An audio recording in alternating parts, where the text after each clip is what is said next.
Hello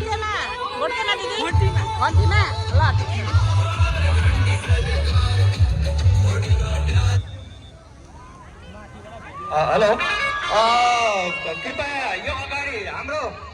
ऱ्याडको साथीहरू के यो गाडी अगाडि आइदिनु हुनुलाई म अनुरोध गर्न चाहन्छु। ऱ्याडको केही साथीहरू जसले